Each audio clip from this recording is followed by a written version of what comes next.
Hello everyone, I'm Cecilia. As I sat in the local Cantonese restaurant, I realized how limited my knowledge of language was. I could barely order food or hold a conversation. It left me feeling embarrassed and frustrated. And ever since I came to Hong Kong, I have always wanted to learn Cantonese. It'll make my daily life more convenient. So that's when I decided to take on the challenge, learn Cantonese in 14 days. I knew it wouldn't be easy, but I was determined to make progress and challenge myself. I researched different methods and resources, and I made a plan to practice every day. I also reached out a Cantonese-speaking friend who graciously agreed to help me practice and correct my mistakes. This challenge isn't just about learning a language, it's about pushing myself out of my comfort zone and overcoming the fear of failure. I know I may stumble along the way, but I'm ready to learn from my mistakes and keep pushing forward. So here's to the next 14 days of dedication, hard work, and growth. I'm excited to see where this challenge takes me and share my journey with you. So let's get started. Today is the first day of my challenge, and I'm starting with the basics. So firstly, learn the Cantonese romanization, pronunciation. That is 粵拼. And in the coming 2 days, I have learned some basic Cantonese greetings, introductions, and polite phrases. I was trying to practice saying them out loud and writing them down. The challenge for me is to find a way to remember them. I'm using flashcards to help me remember the words and phrases. And I'm also practicing their pronunciation. So far, it's been a little bit overwhelming, but I'm determined to keep going. On days 3 to 5, I decided to watch some Cantonese movies with English or Mandarin subtitles to improve my listening skills. It was challenging at first, but I started to pick up some words and phrases. I found it helpful to pause or to rewind the movie to listen to certain parts again.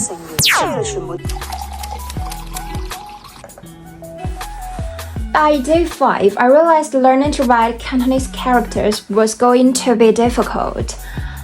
The characters were very different from Mandarin, and there are a lot of them. So I decided to focus on learning to speak and understand Cantonese first, and maybe I can tackle writing later. I'm now on day 7 of my challenge. I'm struggling with Cantonese tones. Cantonese is a tonal language, which means that the tone of the word can change its meaning. It's been challenging for me to master the different 9 tones, as Mandarin has only 4 tones.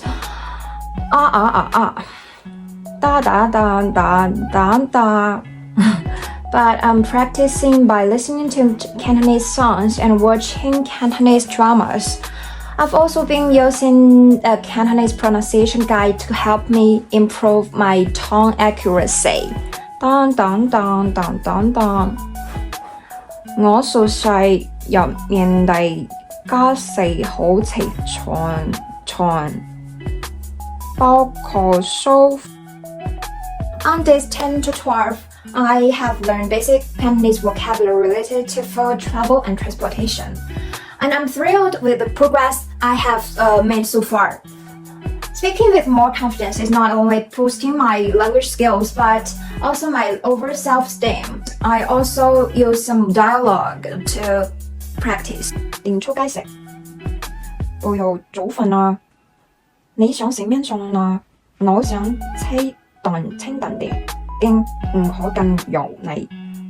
On day 13, I learned Cantonese vocabulary related to hobbies, interests, and daily routines.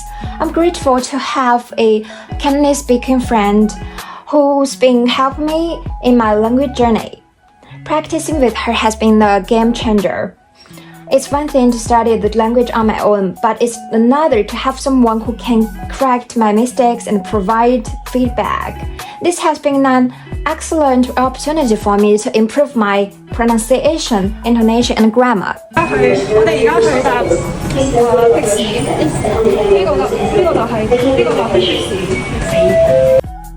As I approached day 14, I thought I could hold basic conversations and understand more of what I was hearing. So I reviewed the phrases I've learned and decided to test myself by ordering food at a local restaurant and communicating with the driver in Cantonese in a taxi. After that, I received feedback on my pronunciation and vocabulary usage from my friend.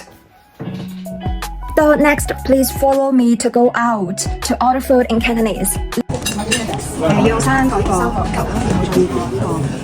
牛，然之後呢個雪糕佢係咪真係好凍？係啊，雪糕嚟嘅，要一個，然後再而家係生到咗，然後再要個炸嘅魚柳，OK， 海鮮飯好，海鮮飯就呢個係呢個係得呢樣嘢，呢個會先濕先，要不然可以炒一個，咁啊要呢個就唔該。Throughout this challenge, I have come to appreciate the importance of consistency and practice. By dedicating time every day to learning Cantonese, I was able to make significant progress in a relatively short amount of time. I also realized that having a language learning partner, like my Cantonese speaking friend, was invaluable. Speaking with someone who could correct my mistake allowed me to improve my pronunciation and grammar. Additionally, I found that immersing myself in Cantonese media such as TV shows and podcasts was helpful in improving my listening skills.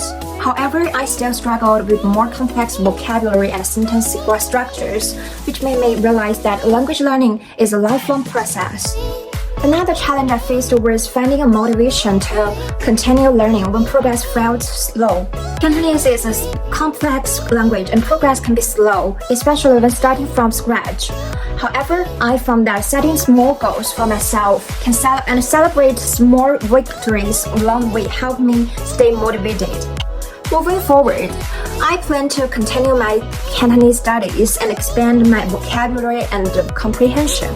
I also want to challenge myself to speak more fluent and with greater confidence. Overall, this challenge has taught me that with dedication and constant practice, anyone can learn a new language, and that the learning process is just as important as achieving fluency.